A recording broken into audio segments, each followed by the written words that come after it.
আল্লাহর হাবিবের বুখারীর হাদিস,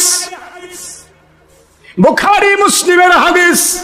নবীজি সাল্লাল্লাহু আলাইহি ওয়াসাল্লাম বলেন, একটু খেয়াল করেন, রিয়াদুস সালেহিন 15 নম্বর হাদিস, 33 নম্বর পৃষ্ঠা, প্রথম খণ্ড।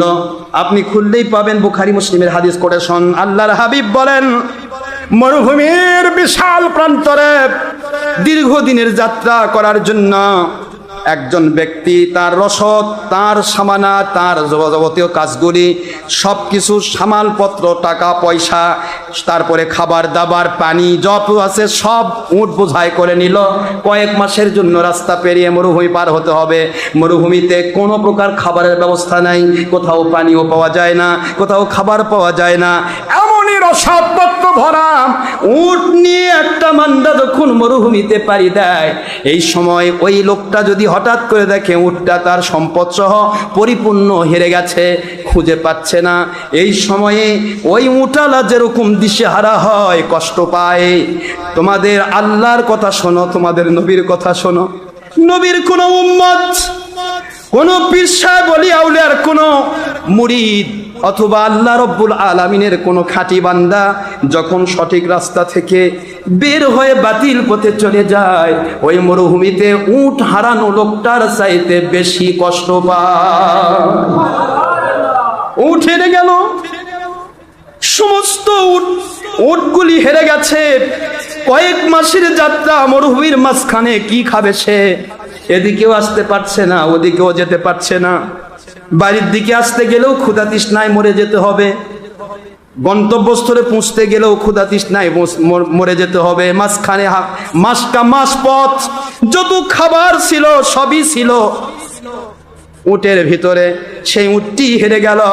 এই মানুষটা যেরকম সর্বহারা নিজেকে মনে করে, কষ্ট মনে করে, তার চাইতে বেশি কষ্ট মনে করে কোন আল্লাহর ওলি উলিল আমর যদি তার কোনো মুরিদকে হেরে ফেলে, আল্লাহর হাবিব যদি কোনো উম্মতকে হেরে ফেলে, আল্লাহ পাক যদি কখনো কোনো বান্দাকে হেরে ফেলেন, জোরে বলুন সুবহানাল্লাহ। আল্লাহর হাবিব বলেন, সাহাবায়ে কেরাম চলতে ফিরতে দোয়া করতে করতে লোকটা যদি ওই উটটা ফিরিয়ে পায়, উটটা ফিরিয়ে পাইল, একটু কষ্ট হলো, উটটা ফিরিয়ে পাইল, এই সময় লোকটা কত আনন্দ পায়, কত মজা পায়। এর সাথে মুসলিম শরীফের আরেক এবারও যোগ হয়ে গেছে। হুজুর বলেন, এই মানুষটা কেমন খুশি হবে? সাহাবায়ে কেরাম বলেন, আল্লাহর বন্ধু, উট হেরে গেলে সামনে যেতেও বিপদ, পিছে যেতেও বিপদ, মরে যাওয়া ছাড়া উপায় নাই। এমন দিশেহারা হওয়া মানুষটি যদি সম্পদ সহ উটটা ফিরে পায়, তার চাইতে বেশি আনন্দ তো আর কেউ পায় না। আল্লাহর বন্ধু বলেন, কেমন আনন্দ পায় উটওয়ালা? শোনো, উটওয়ালা উটটি পাওয়ার সাথে সাথে পাগল হয়ে যায়। ও আল্লাহর শুকরিয়া করবে কি করে পাগল হয়ে যায়? পাগল হয়ে মুখটা স্লিপ অফ টাং হয়ে গেল, মুখ পিছলে গেল, সে পাগলের মতো বলতে থাকলো, আয় আল্লাহ, আপনি আমার বান্দা, আমি আপনার মালিক।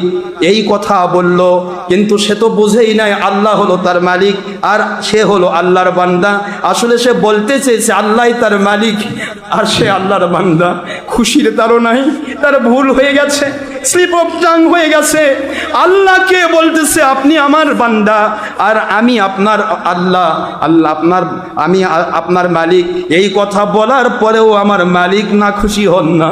আমার মালিক জানেন অন্তর চাচ্ছে আমি আল্লাহকে মানতে।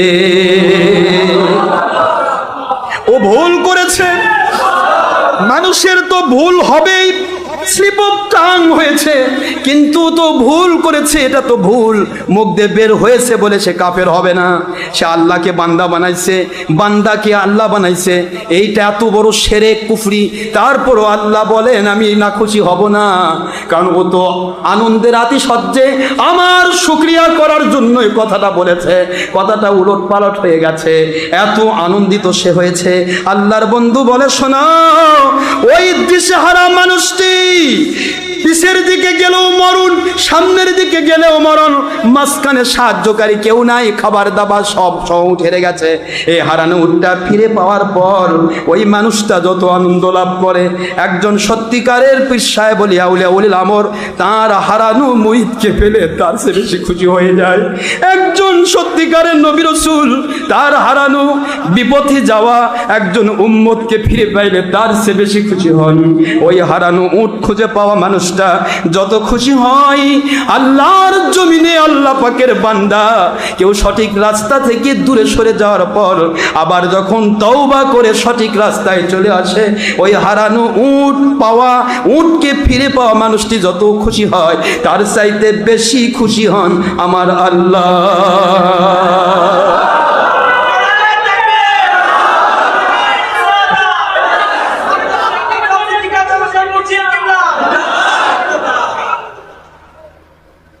এই জন্য তওবার এত গুরুত্ব দেওয়া হয়েছে। তওবার গুরুত্বই হচ্ছে এটা। এই জন্য সকল নবী রাসূল আলাইহিস সালাম তওবা করেছেন।